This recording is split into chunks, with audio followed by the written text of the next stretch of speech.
everyone, Coach Kelly here with your workout of the day. We have two options for you today. Option one is a main working piece if you're feeling fresh and ready to go. Option two is more of a recovery flow if you're feeling a little under recovered and want to keep things at a lower intensity for the day, but still move, get your heart rate up, get your blood flowing, and do something good for your body. If you're choosing option one today, your strength set is going to be double dumbbell walking lunges. We're going to do 4 sets of 12 reps, alternating, so 6 on each leg every set, right, left, for a total of 12 lunge steps. The way we'll do this with the dumbbells is you'll have a dumbbell in each hand, and you're going to hold one dumbbell in a front rack position and one dumbbell at your side in a farmer's carry position. You'll do all 12 steps on one arm, and then your next set, you'll switch to the other arm in a front rack position and your opposite arm holding the farmer's carry.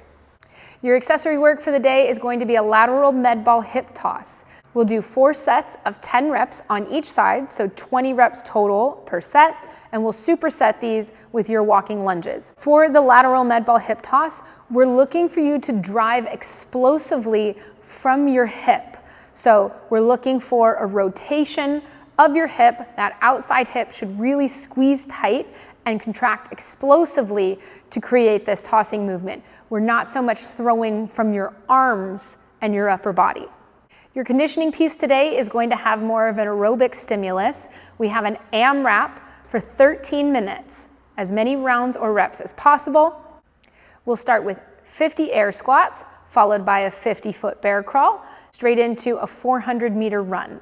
When you finish that run, you move back into those 50 air squats and repeat for 13 minutes. This workout is all about pacing, so think about it as 13 minutes of consistent, steady movement and set your pace accordingly. If you're choosing option 2 for the day, your recovery flow is going to be every 2.5 minutes for 15 minutes, alternating between set A and set B. Set A will be done on odd intervals, and you'll perform a 25-foot skip forward, a 25-foot skip backwards, 10 lateral med ball hip toss per side, and then in your remaining time, you'll do a kettlebell suitcase hold in your right arm. Set B will be performed on even minutes, and it will consist of a 25-foot bear crawl forward, 25-foot bear crawl backwards, 10 feet together squats, and then a kettlebell suitcase hold on your left arm in your remaining time. For your forward and backward skipping movements, we're looking for this to be an athletic, explosive movement. So make sure that you're not shuffling your feet or getting lazy. We're looking for you to get that knee high with every skip. Keep your core nice and tight and drive your foot through the floor to explode vertically. We don't care so much about you moving forwards and backwards super quickly with big steps. We want to keep your skips tight and explosive.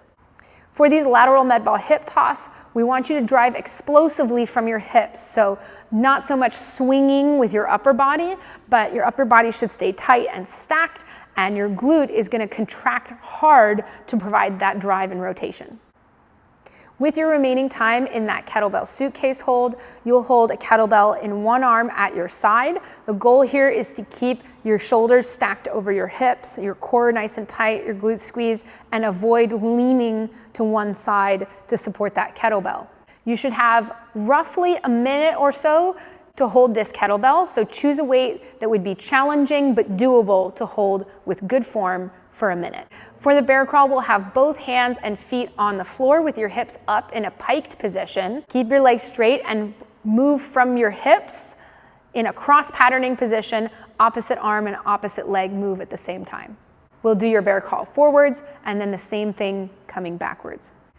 For these feet together squats, they're just what they sound like. Put your feet together, squeeze them tight, and perform a squat. If this is a really difficult range of motion for you, you can use a post or a PVC pipe to give you an assist to brace against to get as much range of motion as you can. If squatting with your feet together is just not going to happen for you, then find a foot position as close together as possible to where it's challenging but doable for you to squat below parallel for 10 reps. When we say below parallel, we mean that your hips should descend lower than the crease of your knees. Challenge yourself to keep your midline tight and your weight centered over your whole foot throughout this movement. Then we'll finish again with a suitcase kettlebell hold in your opposite hand, as heavy as possible for roughly a minute. We'll cool down today with a piriformis stretch, 1 minute on each side. You'll sit on the floor with your feet out in front of you, cross one leg over your other at about your knee, and then grab that knee and hug it into your chest and pull yourself into a twist towards your opposite knee. Hold for a minute and then switch sides. I hope you enjoy your workout today. Get sweaty, have fun, and we'll see you again soon.